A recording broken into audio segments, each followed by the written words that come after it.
안녕하십니까. 이슈이시다 시작하겠습니다. 지난 토요일 트럼프 대통령이 사우스캐롤라이나에서 예상대로 아주 무난하게 경선 승리를 거뒀습니다. 공화당 경선에서 대통령을 상대로 그냥 무작정 버티고 있는 니키 헤일리의 본진이자 고향 땅인 사우스캐롤라이나에서 헤일리를 깨부순 건데요. 스코어는 대통령 60%대 헤일리 40%였죠. 공화당 역사상 경선 첫 5지역을 압승한 후보는 트럼프 대통령이 최초입니다.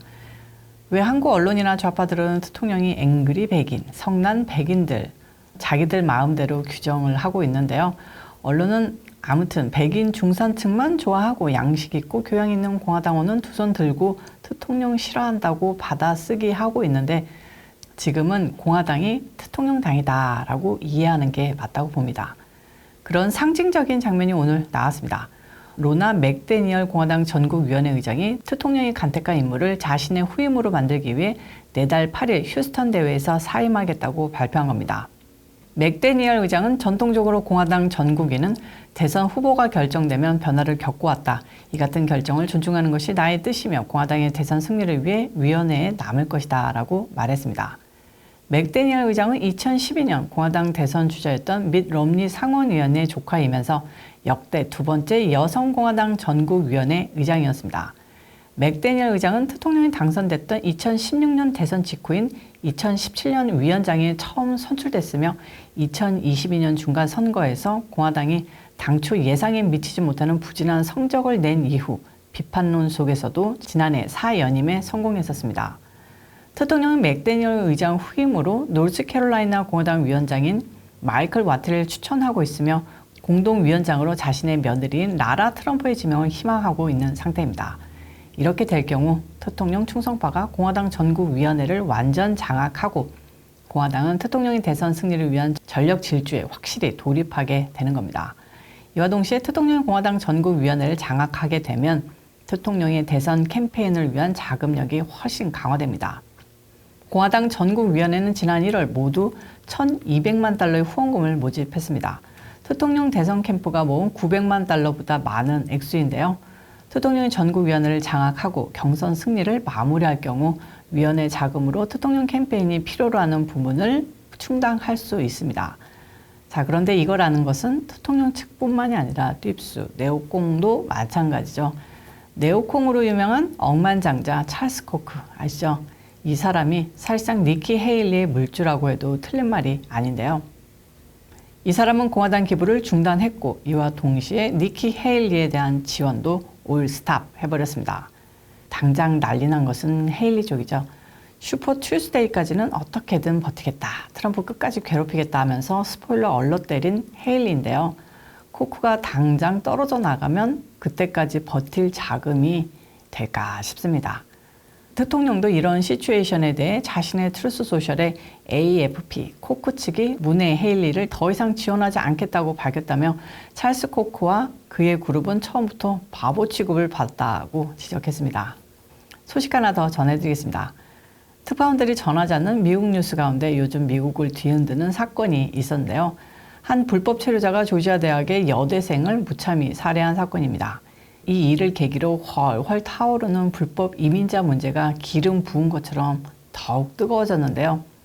대통령이 이에 대해 입장을 밝히며 이 사건은 결국 바이든과 그의 엉터리 같은 불체자 대응 정책 때문이며 재선에 성공하면 즉시 국경을 폐쇄하고 미국 역사상 가장 철저한 불체자 추방 작전에 돌입하겠다고 선언했습니다. 피해자 이름은 레이큰 라일리이고요.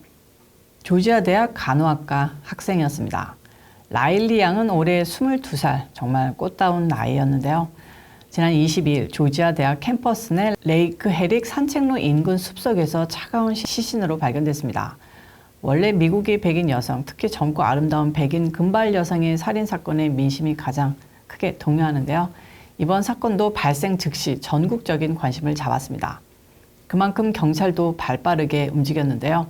범인을 잡아보니까 하필이면 까마귀 날자 배 떨어진 격으로 불법 입국자 문제, 특히 중남미의 조폭, 깡패, 살인자들의 불법 입국 문제로 미국이 들끓고 있는 와중에 멀쩡히 조깅하던 백인 여대생을 살해한 놈이 불법 입국자였던 겁니다. 살인범은 26살의 호세 이바라라는 멕시코계 남성인데요. 조사를 해보니까 지난 2022년 9월 8일 불법 입국을 하다가 바로 체포됐고요. 바이든 정권이던 당시 당연히 그냥 대충 보석으로 풀어줘서 뉴욕으로 도망가 음식 배달 같은 일을 하며 살고 있었습니다.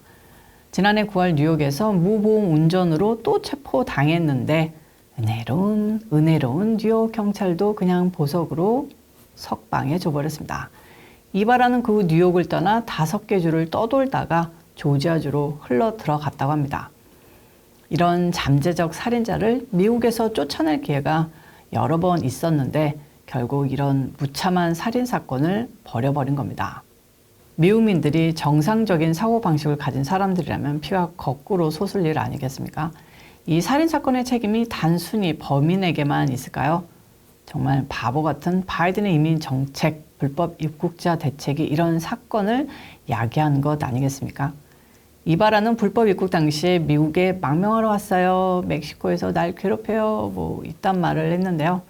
이민 세관국에 그냥 우쭈쭈쭈 하면서 그럼 이런 추가 절차 밟아 하면서 대충 풀어준 건데요. 수백만 불법 입국자가 이런 식으로 잡혔다가 풀려나고 미국 전역으로 퍼지고 있는 겁니다.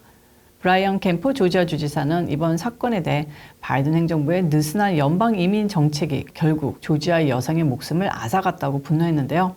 조지아주 의회 역시 불체자 단속 및 처벌을 더욱 강화하는 법안을 처리하겠다고 대책을 발표했습니다.